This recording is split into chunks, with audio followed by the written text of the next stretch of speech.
करते हैं तो आपको बता दें कि रैली शुरू हो गई है और लोकगीत के साथ इस रैली को शुरू किया गया है। हरियाणा के लोकगीतों के साथ इस रैली को, हरियाणा की ऐतिहासिक वर्चुअल रैली को शुरू किया गया है और सीएम मनोहर लाल ने इस रैली को संबोधित किया और सीएम मनोहर लाल ने कुछ अहम बातें कही हैं। उन्होंने कहा है कि कोरोना महामारी में पीएम के साथ जनता है, प्रधानमंत्री नरेंद्र मोदी के साथ पूरे देश की जनता है और साथ ही साथ कांग्रेस पर भी यहाँ पर निशाना साधते हुए नजर आए और कह सकते हैं कि जवाब देते हुए नजर आए। जिस तरीके से कांग्रेस जो है बीजेपी की इस वर्चुअल रैली का कहीं ना कहीं निशाना बना रही थी, तो उस पर कांग्रेस को घेरते हुए सीएम मनोहर लाल नजर आए हैं। देश और प्रदेश की जनता प्रधानमंत्री नरेंद्र मोदी के साथ है, आलोचना नहीं सार्थक संवाद की जरूरत है। सीएम मनोहर लाल ने कहा है कि विपक्ष का काम है केवल और केवल आलोचना करना। अगर विपक्ष अच्छे सुझाव दे तो उसका रिजल्ट भी जो है अच्छा आएगा।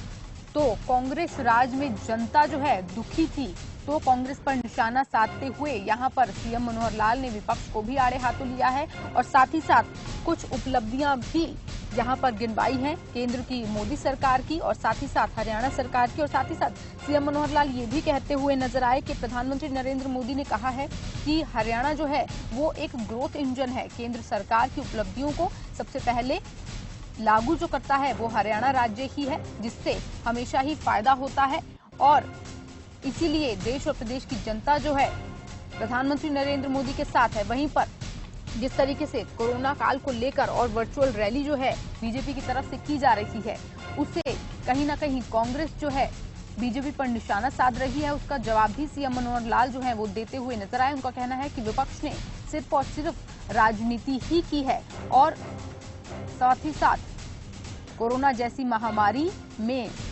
जनता के साथ है पीएम और साथ ही साथ यहां पर पानी बचाने की बात भी सीएम मनोहर लाल ने की। किसानों की बात सीएम मनोहर लाल ने की। सीएम मनोहर लाल ने कहा कि जो बीजेपी के काम में रुकावट डालने का काम कांग्रेस कर रही है, उससे बीजेपी बिल्कुल भी डरने वाली नहीं है, रुकने वाली नहीं है। प्रदेशवासियों के विकास के लिए सीएम मनोहर लाल की सरकार, हरियाणा बीजेपी पूरी तरीके से तत्पर है और तैयारियां लगातार कर रही है किस तरीके से प्रदेशवासियों को सहूलियत जो है वो दी जाए। और वहीं पर पानी बचाने की बात करते हुए नहरों का बात किया सीएम मनोहर लाल ने कहा कि जिस तरीके से हरियाणा सरकार एसवाईएल का पानी लाने की कोशिश कर रही है, न केवल एसवाईएल, लखवार, कसाऊ और रेणुका डैम का भी पानी जो है जल्द ही प्रदेशवासियों को मिलेगा और पानी की कमी जो है वो हरियाणा में दूर होगी और पानी बचाने का आह्वान भी इस दौरान सीएम मनोहर लाल ने किया है। और साथ ही साथ ये भी कहा है कि वर्चुअल रैली जरूर हो रही है, लेकिन हमारे दिल जो हैं वो दूर नहीं है, हमारे मन जो है वो जुड़े हुए हैं। वर्चुअल रैली जरूर कोरोना के इस काल के कारण जो है वो करवाई जा रही है, लेकिन जनता से सरकार सीधा जुड़ी हुई है, उनके मन जो है जुड़े हुए हैं, इसीलिए किसी भी काम में जो है अड़चन नहीं आएगी। प्रदेशवासियों के विकास के लिए हरियाणा सरकार पूरी तरीके से तत्पर है और साथ ही साथ केंद्र सरकार की उपलब्धियां भी गिनवाते हुए सीएम मनोहर लाल जो है वो नजर आए हैं। सीएम मनोहर लाल ने संबोधन किया है इस वर्चुअल रैली को। आपको जैसे कि हमने पहले भी बताया कि दो मंच जो हैं इस रैली के लिए लगाए गए हैं। एक मंच पंचकुला में लगाया गया है तो दूसरा मंच जो है वो दिल्ली में बनाया गया है। पंचकुला के मंच से हरियाणा के सीएम मनोहर लाल ने यहाँ पर संबोधित किया है और वहीं पर दिल्ली से केंद्रीय मंत्री नरेंद्र सिंह तोमर और भाजपा के हरियाणा प्रभारी अनिल जैन जो है संबोधन अपना करेंगे। आपको बता दें कि मोदी सरकार के दूसरे कार्यकाल का 1 साल पूरा होने पर यह वर्चुअल रैली का आयोजन जो है किया जा रहा है। वहीं पर जिस तरीके से हम वर्चुअल रैली की तस्वीरें देख रहे थे तो मंच से प्रदेश अध्यक्ष सुभाष बराला और सीएम मनोहर लाल जो है मास्क पहने हुए नजर आए और इसके साथ ही साथ आपको बता दें कि कुर्सियों को है दूर दूर लगाया गया था, सोशल डिस्टेंसिंग का ध्यान जो है वो रखा गया था। सीमा गिल एग्जीक्यूटिव एडिटर हमारे साथ एक बार फिर से जुड़ चुकी हैं। जी सीमा, सीएम मनोहर लाल ने अपना संबोधन कर दिया है और साथ ही साथ शुरुआत में ही विपक्ष को, कांग्रेस को जवाब यहां पर दे दिया। जिस तरीके से वर्चुअल रैली का विरोध जो है कहीं ना कहीं कांग्रेस कर रही थी, आलोचना कर रही थी, उसका जवाब यहां पर सीएम मनोहर लाल जो है देते हुए नजर आए। जी सीमा। मनोहर लाल खट्टर जी ने अपने विपक्षियों पर निशाना साधते हुए ये वो बताने की कोशिश की है कि वर्चुअली भले हम लोगों से दूर हैं लेकिन उनके दिलों के करीब हैं। जी।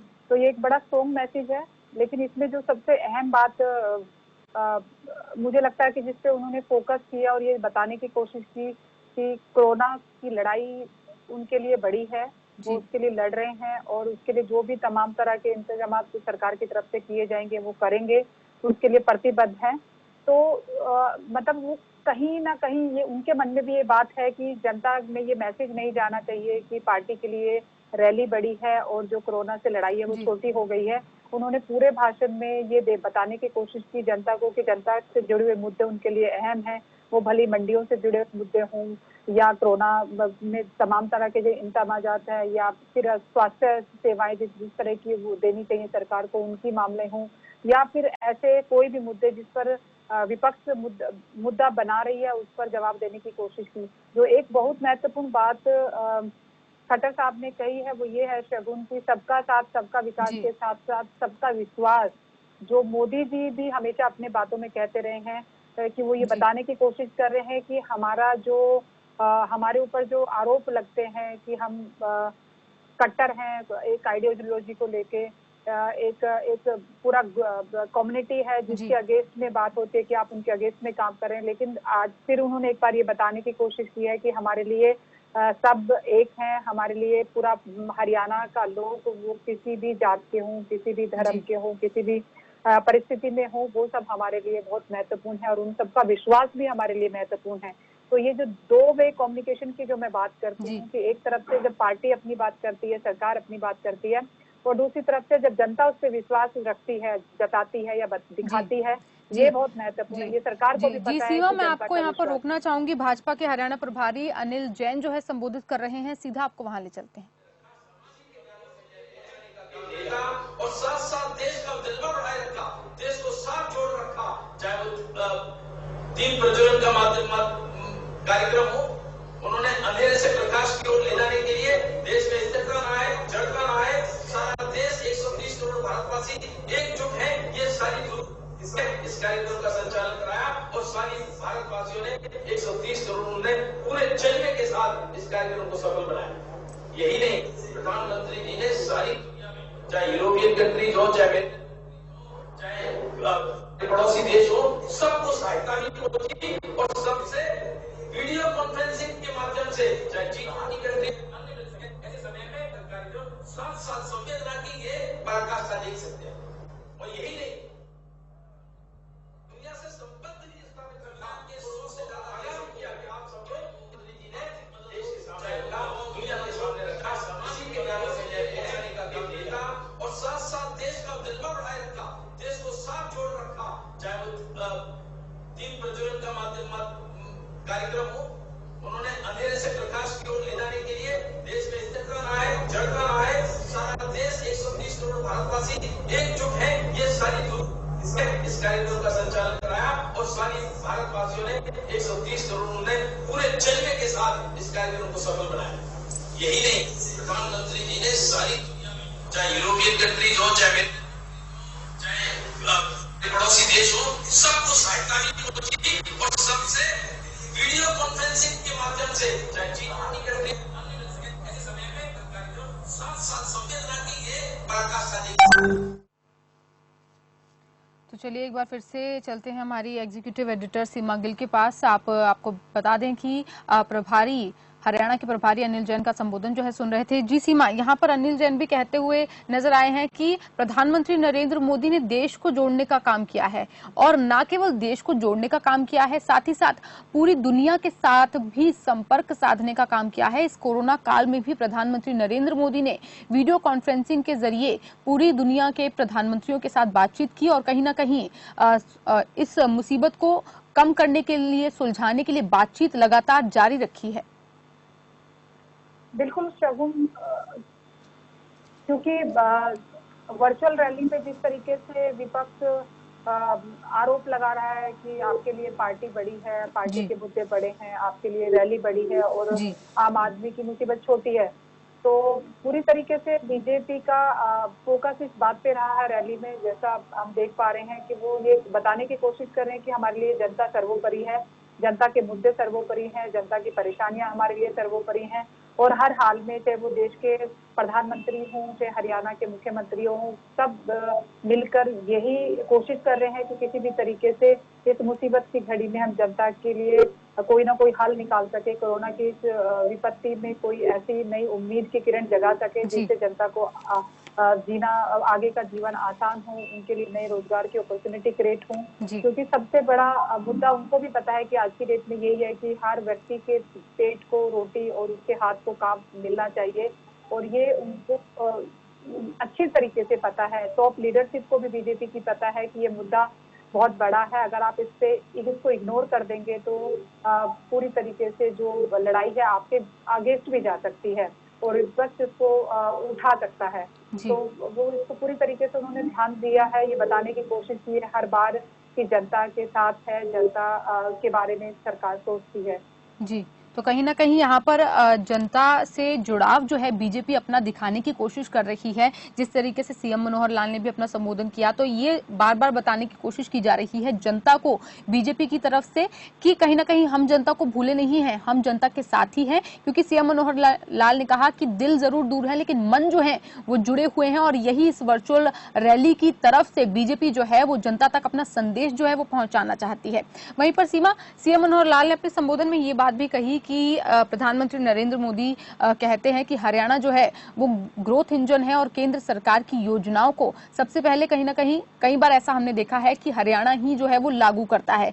और वहीं पर अब आत्मनिर्भर भारत की भी बात करते हुए सीएम मनोहर लाल जो है वो नजर आए। उन्होंने कहा कि हरियाणा जो है इस चीज में काम कर रहा है, किस तरीके से भारत को आत्मनिर्भर बनाया जाए इसके ऊपर हरियाणा सरकार लगातार प्रयासरत है।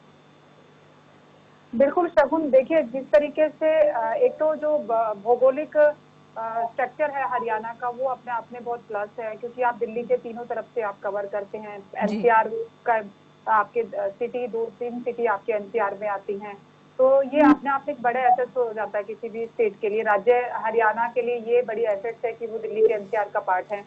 दूसरा, केंद्र के आप बिल्कुल नजदीक लगे हुए हैं क्योंकि केंद्र सरकार दिल्ली में है, तो उसका बेनिफिट कहीं ना कहीं आपको मिलता है। दूसरा, उससे भी ज्यादा जो अहम बात है वो ये है कि हरियाणा कृषि प्रधान राज्य है। यहाँ पर लोगों की जो इनकम है, प्रति व्यक्ति आय जो है, और उनका जो लिविंग स्टैंडर्ड है एज कम्पेयर टू बाकी दूसरे स्टेट की अगर हम बात करें, उनसे बहुत अच्छा है। तो जब कोई भी चीज जमीन के एक तो नीचे होता है और एक धरातल पे खड़ा हुआ व्यक्ति, उसको आप ज्यादा अच्छे से उस पर काम कर सकते हैं। तो नरेंद्र मोदी जी को ये पता है कि हरियाणा की स्ट्रेंथ क्या है।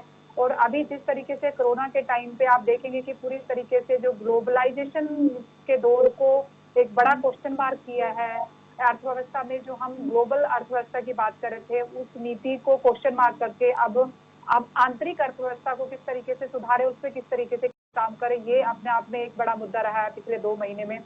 तो सरकारों को ये समझ में आ गया। अब जब आंतरिक व्यवस्था की बात करते हैं, आंतरिक अर्थव्यवस्था को सुधारने की बात करते हैं, तो हरियाणा उसमें बहुत अहम भूमिका निभा सकता है। आप देखिए पूरे कोरोना के टाइम पे अगर लोग सरवाइव किए तो उसके लिए बहुत बड़ी वजह ये थी कि उनको टाइम पे फूड अवेलेबल हुआ। एफसीआई के पास इतना स्टॉक था कि अगले कुछ महीनों तक भी अगर कोई प्रॉब्लम रहे तो हम सस्टेन कर सकते हैं। तो कोई भी देश 140 करोड़ लोगों का जो देश है, ये छोटा आंकड़ा नहीं है, बहुत बड़ा आंकड़ा है। उसमें अगर लोगों के पास पेट भरने के लिए भोजन है तो ये अपने आप में एक बहुत बड़ा रिलीफ है, और हरियाणा उसमें बहुत अहम भूमिका निभाता है।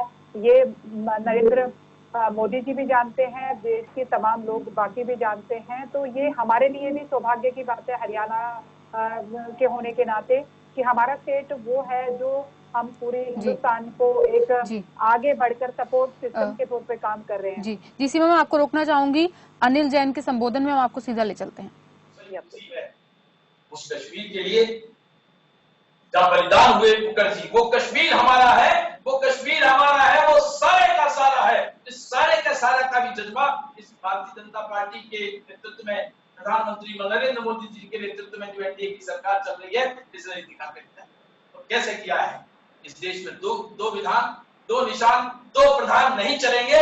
इसके लिए हमारे संस्थापक डॉक्टर श्यामा प्रसाद मुखर्जी ने बलिदान किया और उनका बलिदान व्यर्थ नहीं गया और व्यर्थ नहीं गया। और अब भारत में 1 निशान, 1 विधान, 1 प्रधान है, और कश्मीर से 35 को नेस्तनाबूद करके ये सबसे बड़ा कीर्तिमान, स्वर्ण अक्षरों में लिखे जाने वाला कीर्तिमान पहले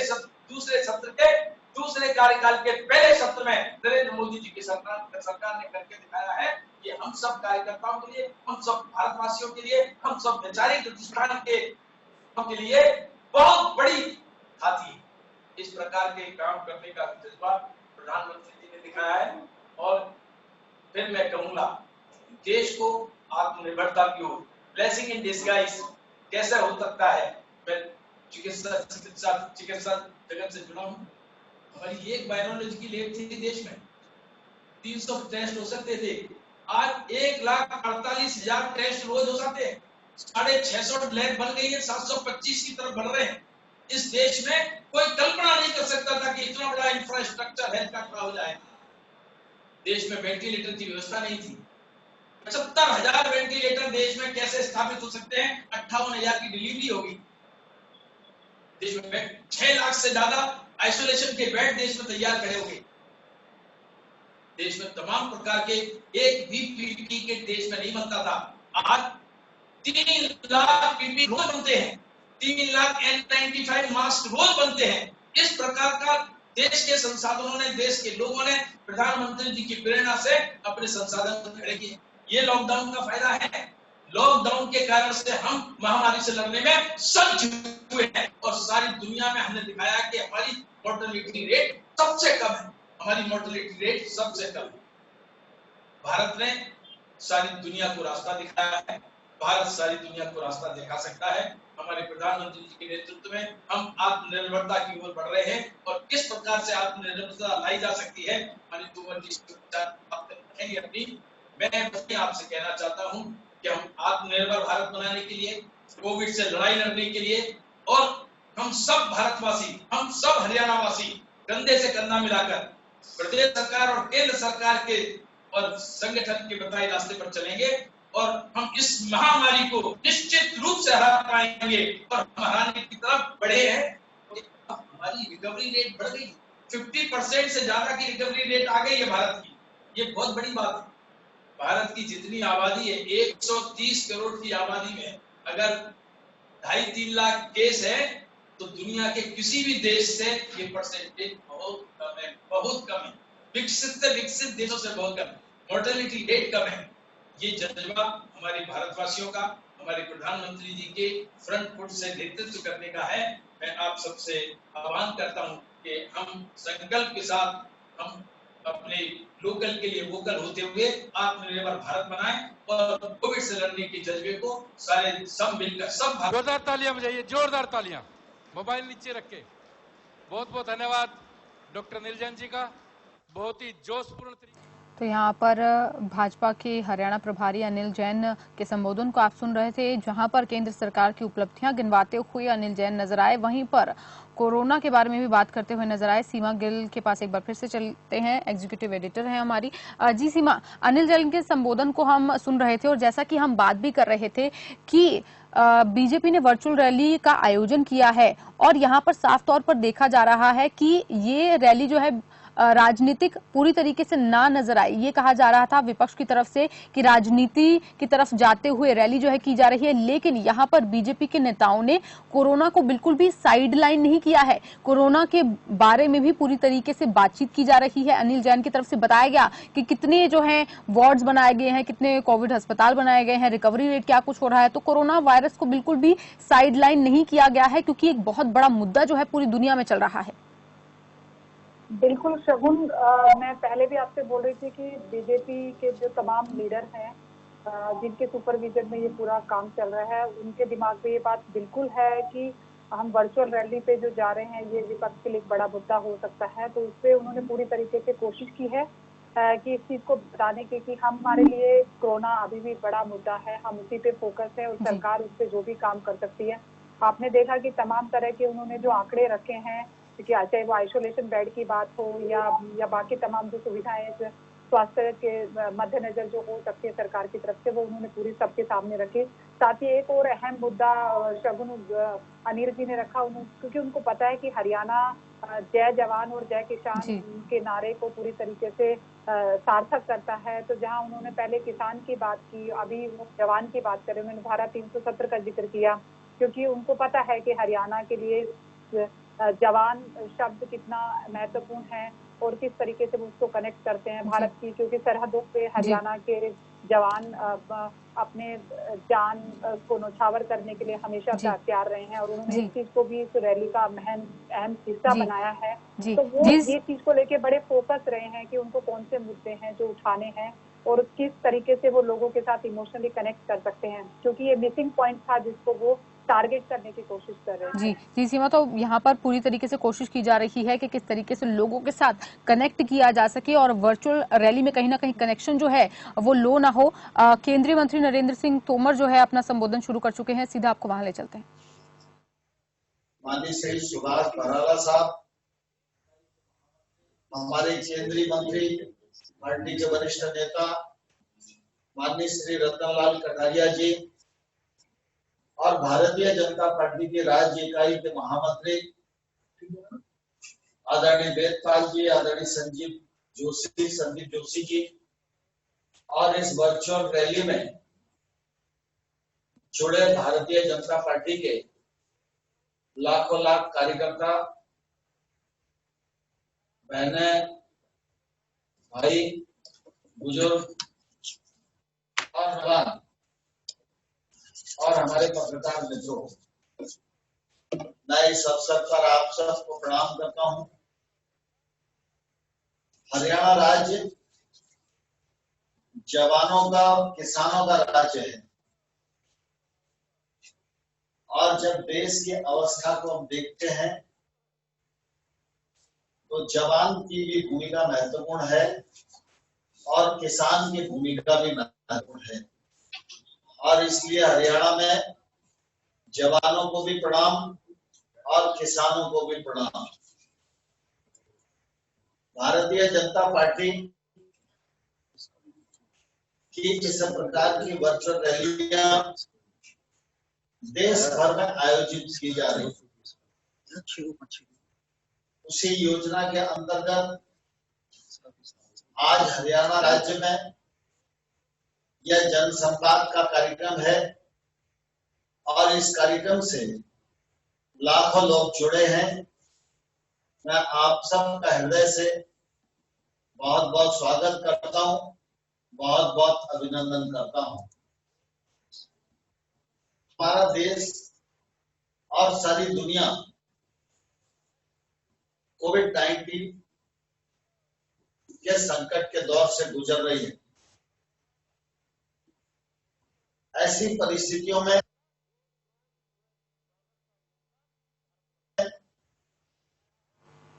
कामकाज चलता रहे,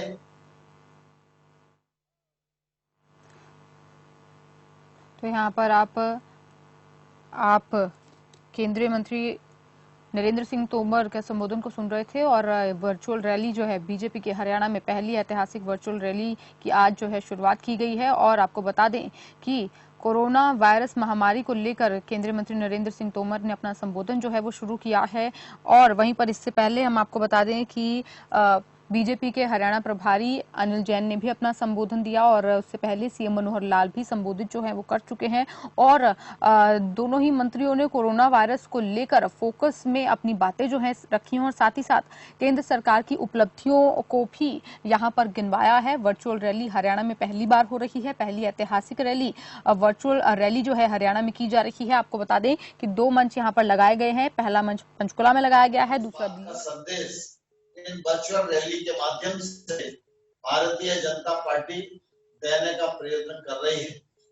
मुझे बहुत प्रसन्नता है कि हरियाणा राज्य ने भी बहुत तैयारी के साथ इस बेहद कार्यक्रम की कल्पना भी की और आज उसको मूर्त रूप देने का काम किया जा रहा है। इसके लिए मैं भारतीय जनता पार्टी राज्य इकाई को हृदय से बहुत बहुत बधाई देना चाहता हूं। हरियाणा हमारे राज्य की दृष्टि से देखो देश का महत्वपूर्ण राज्य है। खेती किसानी की दृष्टि से इस राज्य का पूरे देश में बड़ा महत्व है। लेकिन मुझे कहते हुए प्रसन्नता है कि चाहे कोविड-19 के संकट का काल हो और चाहे हरियाणा राज्य के विकास का मामला हो, हर सवाल को समाधान देने का जो प्रयत्न भारतीय जनता पार्टी की सरकार का रहा है, हमारे मुख्यमंत्री मनोहर लाल खट्टर जी का रहा है, उसके लिए जितना साधुवाद और धन्यवाद खट्टर जी को दिया जाए उतना ही कम है। मुझे ध्यान है पिछले बार विधानसभा का चुनाव हो रहा था, मुझे आप सबके साथ काम करने का अवसर मिला। सभी कार्यकर्ताओं का बहुत सहयोग रहा, लेकिन शपथ ग्रहण के बाद फिर मेरा हरियाणा जाना नहीं हो पाया। लेकिन आज जब मैं आप सबसे रूबरू हूँ तो निश्चित रूप से बहुत ही आनंद का अनुभव कर रहा हूँ।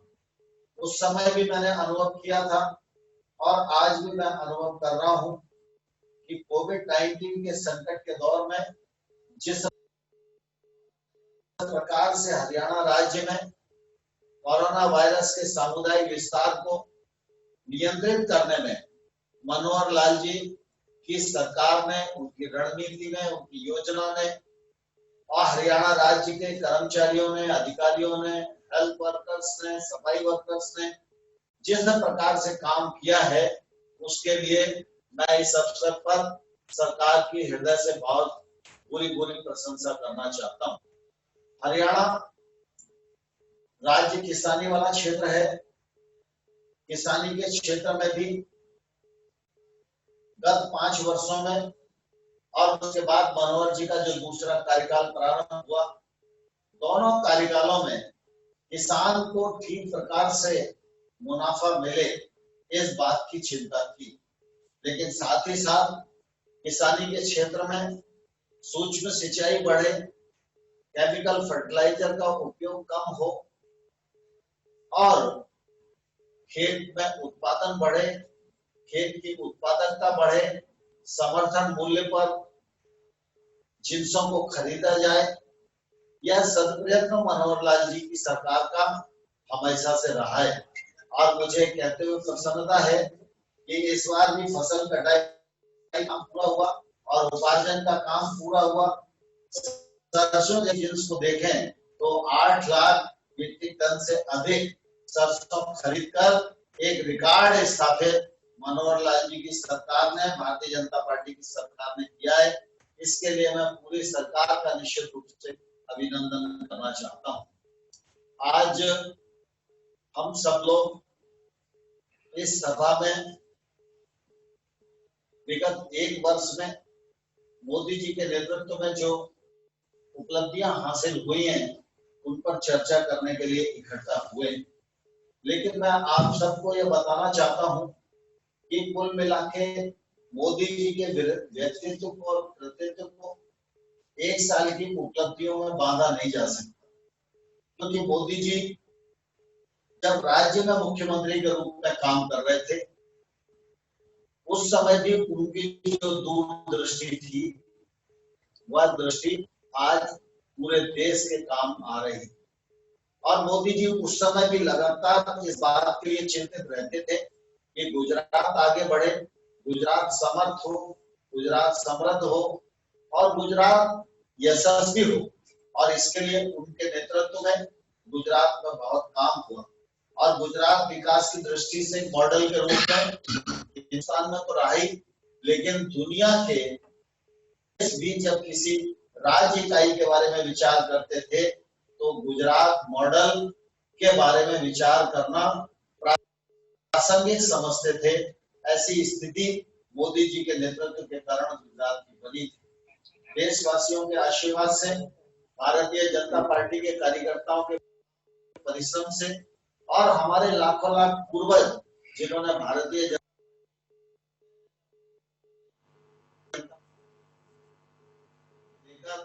2014 तक आगे बढ़ाने में अपना योगदान दिया, उन सबके आशीर्वाद से 2014 में प्रधानमंत्री नरेंद्र मोदी जी को प्रधानमंत्री के रूप में काम करने का अवसर प्राप्त हुआ।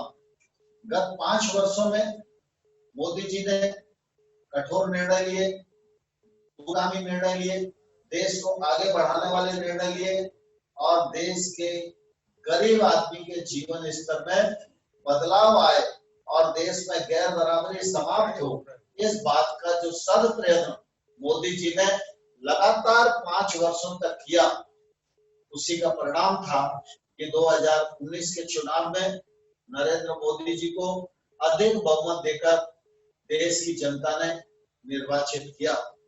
मोदी जी का नेतृत्व गत 5 वर्षों में जिस प्रकार से बहुआयामी रहा है, कठोर फैसले लेने वाला रहा है, उस नेतृत्व ने और उनके व्यक्तित्व ने यह निश्चित करना है कि इस देश की जनता इस देश में सशक्त नेता को पसंद करती है। इस देश की जनता इस देश में ईमानदार नेता को पसंद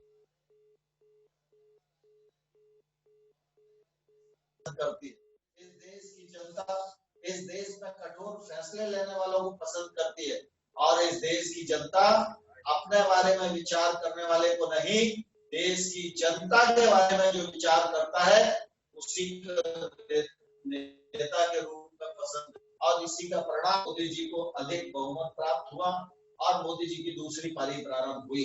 हम सब इस बात को भली भांति जानते हैं, जब मोदी जी प्रधानमंत्री थे तो हमारे देश की दुनिया के राजनीतिक मंच पर क्या स्थिति होती थी, लेकिन आज मैं ही नहीं प्रत्येक भारतवासी इस बात को गर्व के साथ कह सकता है कि हम प्रतिस्पर्धा की दौड़ में कहां खड़े हैं, सवाल इस बात का नहीं है। लेकिन आज दुनिया के जितने राजनीतिक मंच हैं उन सारे राजनीतिक मंचों पर चर्चा जब हो तो उसका एजेंडा भारत की सहकारी निश्चित रूप से बहुत बड़ी सफलता है और इस सफलता के लिए नरेंद्र मोदी जी को जितना यश दिया जाए उतना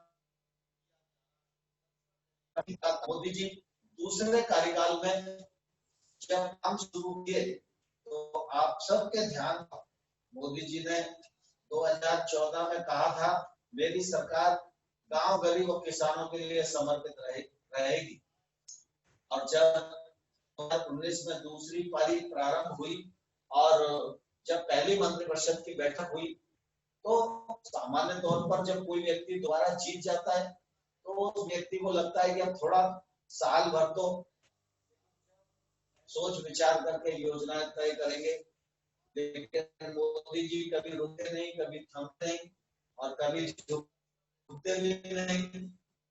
लेकिन जब पहली मंत्रिपरिषद की बैठक की दिन सरकार बने नहीं हुए, लेकिन उस दिन भी जो फैसले थे उनमें 2 फैसले प्रमुख रूप से थे। एक फैसला था पीएम किसान योजना के अंतर्गत सभी किसानों को कवर करना और दूसरा फैसला था प्रधानमंत्री ग्रामीण योजना का तीसरा फेज, जिसके माध्यम से देश में 1,25,000 किलोमीटर सड़क बनेगी और 80,250 करोड़ रुपया उस पर व्यय आएगा। ये 2 निर्णय मोदी जी की पहली मंत्रिपरिषद ने लिए। इससे आप सब अंदाज लगा सकते हैं कि मोदी जी गांव को और कृषि को कितनी प्राथमिकता देते हैं, और इसी का परिणाम है कि दोनों क्षेत्र दिनों दिन आगे बढ़ रहे हैं। गैर बराबरी को समाप्त करना यह मोदी जी का सपना है और उसके लिए लगातार वो अन्य अन्य योजनाओं के माध्यम से प्रयास कर रहे हैं। आप सब इस बात को ध्यान देते ही होंगे कि अगर मोदी जी ने स्वच्छ भारत अभियान चला और देश को खुले में शौच से मुक्त करने का बीड़ा उठाया, पूरे देश के सभी लोगों को उन्होंने जोड़ने का प्रयास किया, तो उसका परिणाम ये हुआ कि देश ODF हो गया, देश में 100% स्वच्छता हो गई।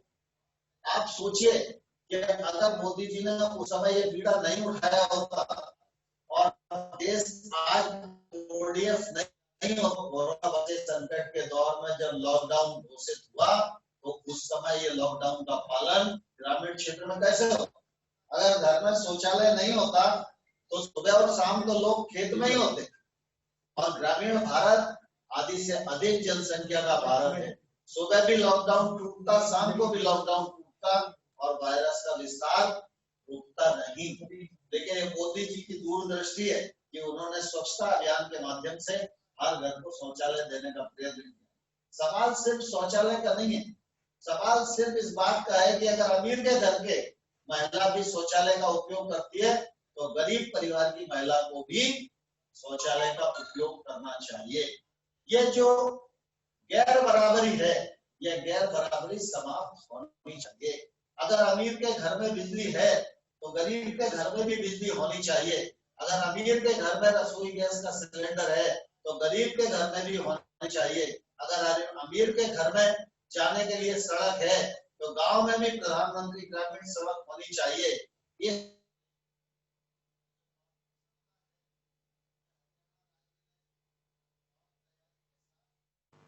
तो यहाँ पर आप केंद्रीय मंत्री नरेंद्र सिंह तोमर को सुन रहे हैं, जहाँ पर केंद्रीय मंत्री केंद्र सरकार की उपलब्धियों को गिनवा रहे हैं और साथ ही साथ ये उन्होंने कहा है कि मोदी जी को जनता जो है वो पसंद करती है।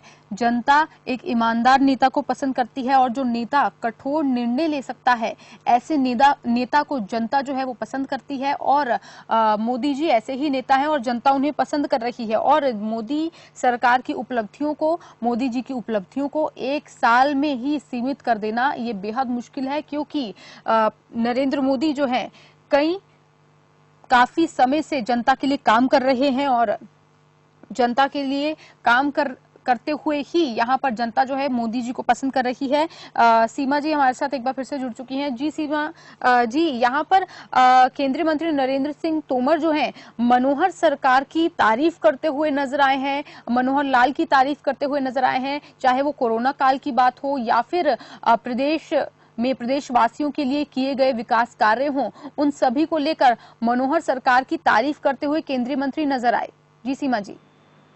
बिल्कुल शगुन, देखिए क्योंकि वो मंत्री हैं केंद्र में और सरकार जो केंद्र में है उसी पार्टी की हरियाणा में भी है, तो नो डाउट उसके उनको तारीफ तो करनी है। लेकिन साथ में आपको जो अहम चीज है वो ये है कि केंद्र में Tomar ji agriculture and farmer welfare minister हैं, तो हरियाणा के पॉइंट ऑफ व्यू से आप देखते हैं तो ये अपने आप में उनके पास एक अहम भूमिका है जिसका उन्होंने भरपूर फायदा उठाया। उन्होंने पूरी तरीके से बताने की कोशिश की कि केंद्र सरकार ने और राज्य सरकार ने किस तरीके से किसानों के साथ काम किया है, किसानों के वेलफेयर के लिए काम किया है, एग्रीकल्चर को किस तरीके से आगे लेके जाने के लिए प्लानिंग है, उत्पादकता को बढ़ाने की बात कही उन्होंने मिनिमम समर्थन मूल्य जो एक बहुत बड़ा मुद्दा है हरियाणा के स्टेट के लिए, क्योंकि किसानों को कई बार उस तरह के प्राइस नहीं मिल पाते अपने प्रोडक्ट के जिस तरीके से मिलने चाहिए, तो ये हमेशा से हरियाणा के किसानों के लिए एक बड़ा मुद्दा रहा है। तो उस पर भी उन्होंने कोशिश ये की है बताने की कि हम उस पर काम कर रहे हैं और सरकार की नीयत है कि हम किसी भी तरीके से किसानों को मिनिमम समर्थन मूल्य को बढ़ा के दें, और उस पर जहाँ भी कोशिश जब भी जरूरत पड़ी सरकार ने उस पर कदम उठाए हैं, आगे भी हम उठाएंगे। तो ये जो मेन उनका फोकस था कि किसान और किसानी दोनों को किस तरीके से हम कनेक्ट करें, हरियाणा की सरकार किस तरीके से उस पर काम कर रही है, बहुत महत्वपूर्ण था। और मुझे लगता है कि हर तरीके से वर्चुअल रैली में ये टारगेट किया गया है कि हम जनता के मुद्दों के साथ कनेक्ट करें। उन्होंने पार्टी ने क्या बड़े बड़े काम किए वो ना करके के वो पर्टिकुलरली फोकस हुए हैं कि हरियाणा के संदर्भ में कौन कौन से मुद्दे हैं जिन पर बात करनी चाहिए, और जमीन पर जुड़ा हुआ जो व्यक्ति है उसकी क्या परेशानियां हैं, उसको कैसे दूर किया जा सकता है, उन पर कोशिश की है।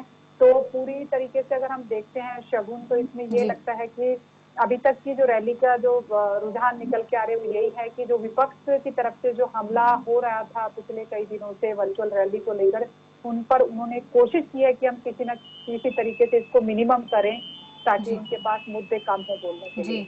तो जनता से संवाद साधने के लिए पूरी कोशिश जो है यहाँ पर मंत्रियों की तरफ से की गई है। वहीं पर एक अहम बात सीमा जी आपने सुनी होगी कि यहाँ पर केंद्रीय मंत्री कहते हुए नजर आए कि ओडीएफ मुक्त जो है मोदी जी का अभियान, वो कहीं ना कहीं कोरोना में भी सहायता देता हुआ नजर आ रहा है, क्योंकि शौचालय जब घर घर में बने हैं इस वजह से भी ग्रामीण इलाकों में कोरोना का फैलाव जो है वो कहीं ना कहीं कम हुआ है, क्योंकि अगर शौचालय ना होते तो लोग बाहर निकलते ही निकलते और ग्रामीण इलाकों में कोरोना का फैलाव और ज्यादा हो जाता। तो यहाँ पर घर घर शौचालय बनाने की मोदी सरकार की जो नीति थी वो यहाँ पर भी कारगर जो है वो साबित हुई है और मददगार साबित हुई है। बिल्कुल शगुन, मुझे तो ऐसे लगता है कि अगर मैं व्यक्तिगत तौर पे देखती हूँ कि ये पूरा जो कोरोना की वजह से जो परेशानियां निकल के आई हैं समाज में, उसका बहुत सकारात्मक फायदा इस सरकार को हुआ है, क्योंकि सरकार के जो बड़े कैंपेन थे उसमें स्वच्छता अभियान बहुत बड़ा जी। कैंपेन था। और आप देखेंगे कि कोरोना की लड़ाई में स्वच्छता अपने आप में एक बहुत बड़ा हथियार है, जिसकी वजह से हम इस लड़ाई से लड़ सकते हैं और इसको जीत सकते हैं। तो सरकार का एक बड़े कैंपेन को सफल होता हुआ मैं देख रही हूँ कोरोना के साथ, अगर हम कनेक्ट करते हैं, क्योंकि नरेंद्र मोदी जी जी। जब से सरकार में आए हैं, उनके सबसे पहला जो हथियार है, उन्होंने स्वच्छता अभियान को ही उठाया और उसको बनाया। और उसको अब जब कोरोना के साथ कनेक्ट करते हैं तो ये बताने में सक्षम है, या अपनी बात को रखने के लिए उनके पास ज्यादा बड़ी वजह दिखाई देती है कि वो कह सकते हैं कि देखिए, हमने स्वच्छता को लेकर इतना बड़ा अभियान ऐसे नहीं चलाया था, हमारे जो विजन था वो दूरगामी था, हमारे नेता का विजन बहुत बड़ा था। क्योंकि स्वच्छता अगर है तो आप बहुत सारी परेशानियों से अपने आप बच सकते हैं। तो उसमें अपने आप में जो टॉयलेट का जो कैंपेन था वो इसलिए, क्योंकि जब लोग गाँव में खेतों में जाते हैं तो वहाँ एक दूसरे से लोग कनेक्ट करते हैं, डिस्टेंस को मेंटेन चाह के भी वो नहीं कर सकते थे। तो अब वो अपने घरों में, उनके घरों में टॉयलेट है, तो वो ये बात कह सकते हैं, उनके पास लॉजिक है। और मुझे ऐसा लगता है अगर ये प्रैक्टिस में लेके आते हैं, क्योंकि सरकारों के लिए, वो चाहे किसी भी की भी सरकार हो, केंद्र में सरकार हो, राज्यों में सरकार हो, बीजेपी की सरकार हो या किसी दूसरी पार्टी की सरकार हो, अगर हम विकास को मुद्दा बनाते हैं, हमने जी। जो काम किए हैं, जनता की भलाई के लिए काम किए हैं, उसको अगर मुद्दा बनाते हैं, तो ये वाकई मतलब तारीफ के लायक है। इस सब जी। पे हमें उनका अभिनंदन करना चाहिए कि आप अगर विकास करेंगे, जनता के लिए विकास करेंगे, तो हम भी खुले दिल से इसको स्वीकार करते हैं, आपका धन्यवाद करते हैं।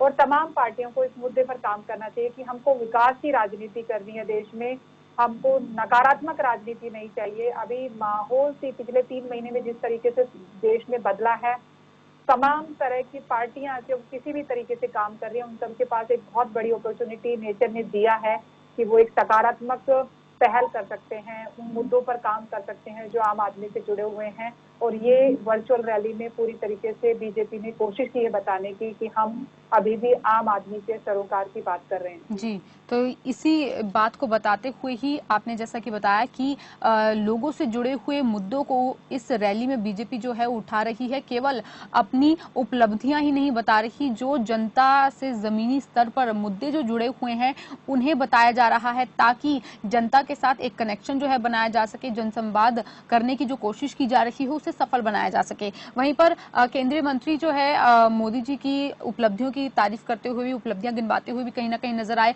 और ये भी उन्होंने कहा कि जनता जो है वो मोदी जी को पसंद करती है, क्योंकि वो निर्णय कठोर लेते हैं, ईमानदार नेता है। तमाम उन्होंने चीजें कही जो अपनी पार्टी के लिए एक नेता कहता ही है, और मोदी जी के लिए भी वो उन्होंने कहा कि जनता जो है मोदी जी को पसंद करती है।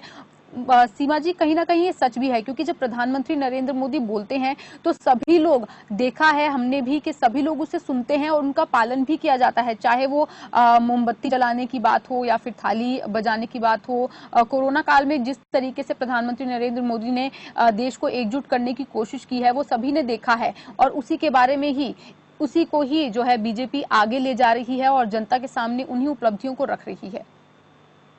बिल्कुल शगुन, इसमें कोई दो राय नहीं है कि जनता में नरेंद्र मोदी जी की जो पकड़ है वो राजनीति की नहीं, भावनात्मक तौर पे भी जुड़ी हुई है। वो एक बात बोलते हैं, लोग उसको ब्लाइंडली फॉलो करते जी। हैं।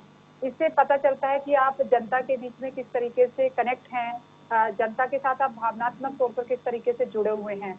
लेकिन एक बात बहुत महत्वपूर्ण है शगुन, मैं इसको चाहती हूँ कि सामने लेके आऊँ, वो ये है कि जब हमें कोई बहुत ज्यादा प्यार करता है, हमें हमारे सबसे करीब होता है, हम तो उस वक्त जब आपको वो सत्ता देते हैं, एक दूसरी बार आपको एक इतना बड़ा बहुमत इस देश की जनता ने इसलिए दिया है क्योंकि वो आपसे प्यार करते हैं, आपके साथ कनेक्ट हैं।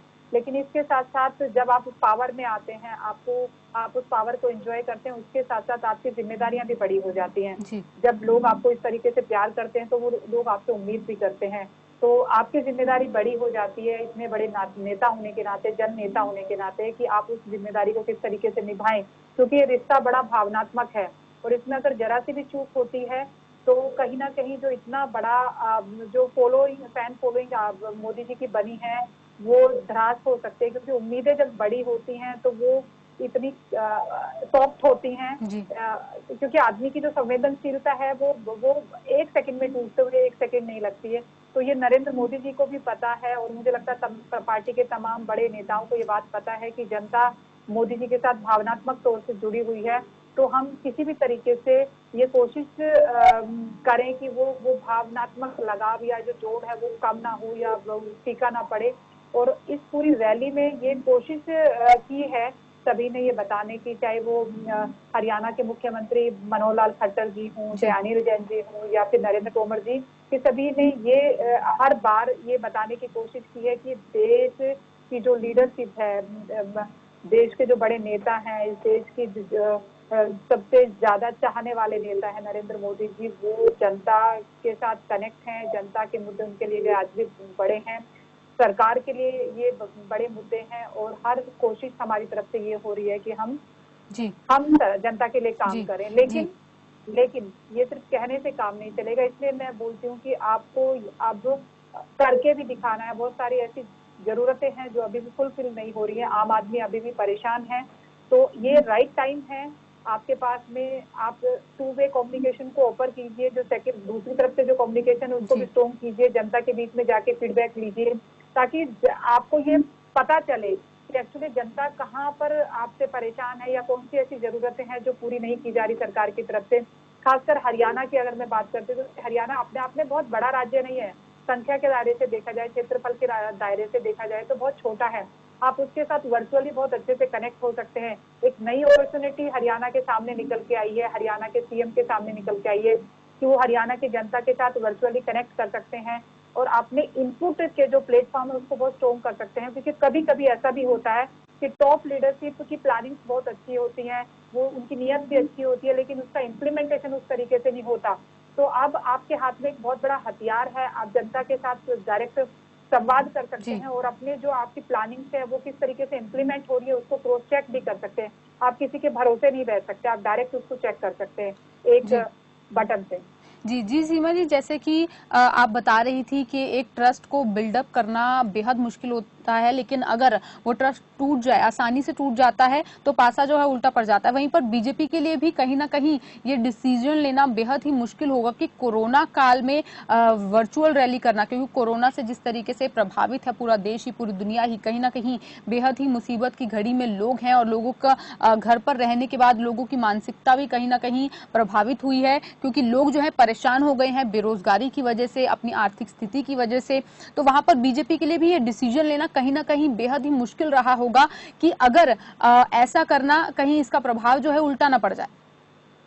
बिल्कुल शगुन, क्योंकि हम सब लोग जानते हैं कि कहते हैं कि भूखे पेट भजन नहीं होते। जब आप भगवान को सिमरन करने से पहले भी अपने पेट को भरना चाहते हैं तो एक पार्टी की रैली अटेंड करने से पहले आपके लिए बड़ा मुद्दा होगा कि आपके पेट भरा हुआ हो, आपके हाथ में काम हो। तो सरकार को ये बात पता है, बीजेपी के जो तमाम बड़े आला कमान है और नेता हैं उन सबको ये बात पता है कि ये बड़ी चुनौती है और चुनौती को स्वीकार करने में और उससे लड़ने में मुझे लगता है कि बीजेपी की जो संगठनात्मक कार्यशैली है वो बहुत ही गजब है। वो अपने हर तरीके पे बहुत अच्छे से रिसर्च करते हैं और उसका तोड़ भी वो निकालते हैं। तो नो डाउट इसमें भी उन्होंने कुछ अपनी प्लानिंग की होंगी, दूरगामी कुछ प्लानिंग होंगी, कुछ शॉर्ट टर्म होंगी, तो उन सब पे उन्होंने काम किया होगा और उनको ये चैलेंज ऐसा बिल्कुल मैं कह सकती हूँ दावे के साथ, क्योंकि उनको पता है कि इसमें किस तरह की चुनौतियां हैं। जी सीमा जी, और वहीं पर अगर आपको क्या लगता है कि बीजेपी को इस अपनी पहल से, इस वर्चुअल रैली की पहल से कितना फायदा हो सकता है? देखिए, बीजेपी को अभी फायदा कम, चुनौतियां ज्यादा लग रही हैं मुझे, लेकिन उनके पास कोई रास्ता नहीं था क्योंकि सरकार बनाने की जो भागदौड़ होती है उसमें आपके लिए अहम होता है कि आप किसी भी तरीके से लोगों से कनेक्ट करें। तो ये जो वर्चुअल रैली है ये बीजेपी के लिए आज की डेट में अपॉर्चुनिटी से ज्यादा चुनौती है। उस चुनौती को उन्होंने स्वीकार किया है, तो हम सब के लिए देखने वाली बात है कि इसके परिणाम किस तरीके से आते हैं, जनता इसको किस तरीके से लेती है, वो इसको सकारात्मक रूप से लेती है, नकारात्मक रूप से लेती है। नो डाउट इस पे पार्टी भी मंथन करेगी, एनालाइज भी करेगी और हम लोग भी एज ए पत्रकार इस चीजों को जानने की कोशिश करेंगे, जनता के बीच में जाएंगे, जनता से बात करेंगे और जानने की कोशिश करेंगे कि इसके परिणाम किस तरीके से आए हैं और जनता इसको किस तरीके से ले रही है। जी, तो ये आने वाला वक्त ही बताएगा कि जनता जो है किस तरीके से इस रैली को लेती है और ये जो वर्चुअल रैली है वो जनता के दिल दिमाग पर छाप जो है वो छोड़ पाती है या नहीं, क्योंकि कहीं ना कहीं इस समय जनता का रुख जो है वो कोरोना वायरस की तरफ मुड़ा हुआ है। कहीं ना कहीं लोग परेशान हैं, तो वर्चुअल रैली को वो कैसे लेते हैं और क्या प्रभाव जो है वर्चुअल रैली वो डालती है जनता के ऊपर, ये देखने वाली बात होगी। सॉरी शगुन, मैं आपका सवाल नहीं समझ पाई। जी सीमा, आपको मेरी आवाज मिल पा रही है? जी सीमा जी, जैसा कि मैं कह रही हूँ कि ये आने वाला वक्त ही बता पाएगा कि जनता के ऊपर ये रैली जो है वो किस तरीके का प्रभाव डालती है, क्योंकि कहीं ना कहीं आज देश की जनता कोरोना वायरस से बेहद परेशान है और ऐसे में बीजेपी का कह सकते हैं कि ये एक्सपेरिमेंट है वर्चुअल रैली को लेकर, तो ये कितना कारगर साबित होता है ये आने वाला वक्त ही बताएगा। बिल्कुल शगुन, क्योंकि ये राजनीतिक प्रयोग है जो नए तरीके से हमारे सामने आया है, जनता के सामने आया है। पार्टियां तो देखिए फिर भी थोड़े से एडवांस होती हैं, उनके पास टेक्नोलॉजी उस तरीके की है, वो उसको समझती हैं, उसको मंथन करती हैं, लेकिन आम आदमी की जो स्पीड है वो थोड़ी स्लो है, उसके पास और भी बहुत सारे मुद्दे हैं। तो जनता इसको किस तरीके से लेती है, बेहद बड़ा प्रयोग है ये राजनीति में, और इसके तमाम तरह के परिणामों पर नजर रखी जाएगी। पार्टी बीजेपी ही नहीं बल्कि तमाम जो विपक्ष में बैठी हुई पार्टी हैं वो इस पर नजर रखेंगे और वो देखेंगे कि जनता ने इसको किस तरीके से लिया है। बट हाँ, ये बेहद जरूरी है हम सबके लिए जानना, क्योंकि मुझे ऐसा लगता है कि वर्चुअल रैली का जो कॉन्सेप्ट हिंदुस्तान में आया है ये वाकई नया है, प्रयोगात्मक है, लेकिन इस सब के साथ मुझे ऐसे लगता है ये तब तक कंप्लीट नहीं होगा और इस पर मुझे लगता है कि तमाम पार्टियों को भी इस पर मंथन करना पड़ेगा। देश के जो तमाम इंटेलेक्चुअल थिंकर्स हैं उनको भी इस पर मंथन करना पड़ेगा, जो सोशल सेक्टर्स में काम करने वाले लोग हैं या जो जिम्मेदार लोग हैं जो समाज को दूसरे तरीके से भी देखते हैं, उनको भी इस पर बात करनी पड़ेगी कि ये प्लेटफॉर्म तब तक कंप्लीट नहीं होता जब तक जनता के पास कोई इस तरह का प्लेटफॉर्म नहीं होता, क्योंकि इससे वन वे कम्युनिकेशन, आपने वर्चुअल रैली की और आप निकल गए, जब तक जनता का रिएक्शन आपके सामने नहीं आएगा, कोई ऐसा प्लेटफॉर्म आप क्रिएट नहीं करेंगे जहाँ पर जनता रिएक्ट करे और आपको वो पता चले, तब तक ये इनकम्प्लीट सर्कल है। कंप्लीट तभी होता है जब आप दूसरी तरफ भी वोटर्स के पास एक बड़ा प्लेटफॉर्म इस तरह का तैयार हो, और हम ऐसा उम्मीद करते हैं कि आने वाले भविष्य में कोई इस तरह का बड़ा वर्चुअल फॉर्म जनता के सामने तैयार हो। इस पर बहुत सारे लोग काम भी कर रहे हैं ऑलरेडी, और मुझे उम्मीद है कि ये प्रयोग सकारात्मक भूमिका निभाएगा हिंदुस्तान की राजनीति में। जी सीमा जी, जैसा कि आपने कहा कि प्रयोग जो है सकारात्मक दिशा जो है वो दिखाएगा, और वहीं पर अगर हम बात करें बीजेपी की, तो बीजेपी के प्लानिंग और एग्जीक्यूशन जो है वो बेहद ही अच्छा होता है, और वहीं पर बीजेपी जनता से जुड़ने की कहीं ना कहीं पूरी कोशिश करती है। जैसे कि हम प्रधानमंत्री नरेंद्र मोदी के भाषणों को भी सुनते हैं जब वो रैली करने जाते हैं, तो जिस क्षेत्र में वो रैली करने जाते हैं वो अपने भाषण की शुरुआत उसी भाषा में करते हैं, ताकि वो शुरुआत में ही जनता के साथ एक कनेक्शन बना सके और जुड़ाव जो है वो बना सके, जनता उन्हें अपना प्रतिनिधि समझे। इस कनेक्शन को बनाने के लिए प्रधानमंत्री नरेंद्र मोदी को हमने अक्सर देखा है कि वो उस क्षेत्र की स्थानीय भाषा में जो है अपने भाषण की शुरुआत करते हैं। वहीं पर आज हमने इस वर्चुअल रैली में भी देखा कि इस रैली की शुरुआत जो है वो हरियाणा के लोकगीतों के साथ की गई, और जनता के साथ उन्हें कंफर्टेबल महसूस कराने के लिए, कनेक्शन जोड़ने के लिए पूरी कोशिश जो है वो बीजेपी की तरफ से की गई, ताकि बीजेपी जनता की नब्ज तक पहुंच सके और जनता के साथ कनेक्शन जो है वर्चुअल भी बना सके। बिल्कुल शगुन, क्योंकि देखिए मैं बात कर रही थी कि भावनात्मक लगाव हिंदुस्तान की राजनीति में एक बहुत महत्वपूर्ण भूमिका निभाता है, और इस वर्चुअल रैली का सबसे बड़ा जो चैलेंज है वो यही है कि जो नेता जो उस डायस पे बैठे हैं रैली के, वो अपना भावनात्मक लगाव जनता के साथ कैसे शो करें, किस तरीके से उनके साथ इमोशनली कनेक्ट करें, ये अपने आप में बड़ा चैलेंज था। आपने नोटिस भी किया होगा कि जब वक्ता बोल रहे थे उस वक्त में एक जो जोश होता है जो रैली में जो दिखता है जनता को सामने देख के, वो कहीं थोड़ा सा कम नजर आया। वो इसलिए होता है क्योंकि आप it's a natural process, human psychology है कि आप एक्शन के बाद जब सामने से रिएक्शन आता है तो आपका मोटिवेशन और हाई होता है, तो वो मिसिंग है। वो एक तो हम प्रैक्टिस में नहीं है, हम सबके लिए जो नेता जो डायस पे बैठे थे रैली में जो संबोधन कर रहे थे उनके लिए भी नया अनुभव है। दूसरा कि जनता की तरफ से जो रिएक्शन उनको मिलता है वो भी मिस है, तो ये एक चैलेंजिंग है। अभी इसको आप धीरे धीरे किस तरीके से इसको कोप अप करते हैं, आप अपने एटीट्यूड में इसको कैसे लेके आते हैं, नेताओं के लिए भी बड़ा चैलेंज है, क्योंकि जब आप रैली को संबोधन करने जाते हैं तो आपके संबोधन का असर कितना हो रहा है सामने वाले पे, सुनने वाले पे, वो बहुत महत्वपूर्ण है।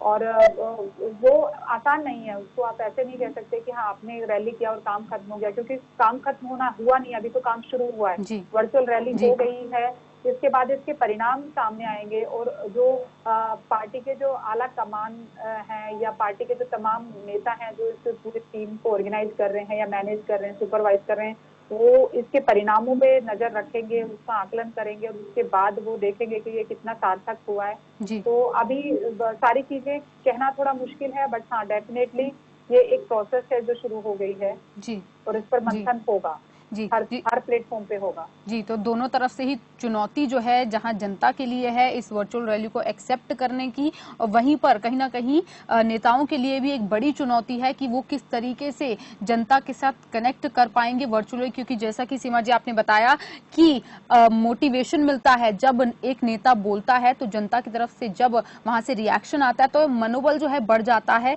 और ये एक नेता भी महसूस कर पाता है कि जनता मेरे साथ कनेक्ट कर रही है। तो वर्चुअल रैली में ये कहीं ना कहीं एक बड़ी चुनौती जो है वो साबित हो सकती है। सीमा जी, हमारे साथ जुड़ने के लिए आपका बेहद शुक्रिया, हमसे बातचीत करने के लिए आपका बेहद शुक्रिया। तो आज हरियाणा में एक ऐतिहासिक वर्चुअल रैली की शुरुआत की गई है बीजेपी की तरफ से, जिसे सीएम मनोहर लाल ने संबोधित किया और भाजपा के प्रभारी अनिल जैन ने संबोधित किया, केंद्रीय मंत्री नरेंद्र सिंह तोमर ने संबोधित किया। तो एक ऐतिहासिक रैली की आज शुरुआत की गई है वर्चुअल रैली की बीजेपी की तरफ से इस कोरोना काल में, ताकि फिजिकल डिस्टेंसिंग को और कोरोना वायरस के फैलाव को रोका जा सके और साथ ही साथ जो भी गतिविधियां देश में चल रही हैं उनको जारी रखा जा सके। फिलहाल मेरे साथ इतना ही। देश की तमाम खबरों के लिए देखते रहिए खबर फास्ट।